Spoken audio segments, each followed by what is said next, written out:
ఈ ఫోటోలో వ్యక్తి కారుమూరి నాగేశ్వరరావు, మాజీ మంత్రిగా పనిచేసి అక్రమంగా సంపాదించుకున్న డబ్బుతో ఒళ్ళు మదవెక్కి కొవ్వెక్కి మంత్రిగా ఉన్నప్పుడు ఒక రైతు ఏదో ప్రశ్నిస్తే ఎర్రిపప్ప అంటూ తిట్టడం మొదలుపెట్టాడు రైతుని. ఆ రోజే పునాది పడింది నాశనానికి. కారుమూరి నాగేశ్వరరావు రాజకీయ సమాధికి ఆరాడే తొలి అడుగు పడింది. మంత్రిగా పనిచేసినప్పుడు తణుకు అనే చిన్న పట్టణంలో 700 కోట్ల రూపాయలు పైగా టీడీఆర్ బాండ్ల స్కామ్ చేశాడు.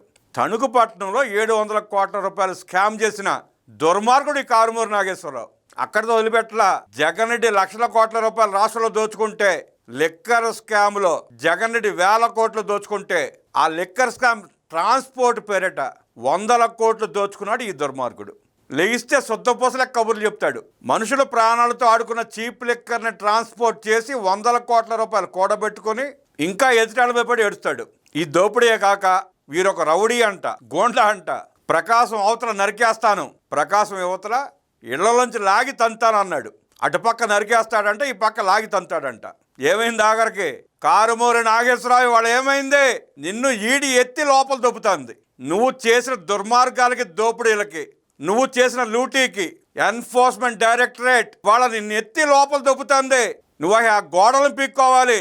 జైల్లో 4 గోడల మధ్యలో కూర్చుని నువ్వు పీక్కోవాలి. ఇకనైనా జైల్లో కూర్చుని చింతించు.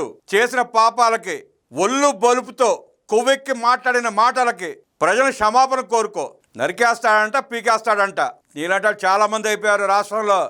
కారు కోతలు కూర్చున్నాడు, పైకి చాలా మంది వెళ్ళిపోయారు. నువ్వు బొక్కలోకి వెళ్తున్నావు, అంతే తేడా.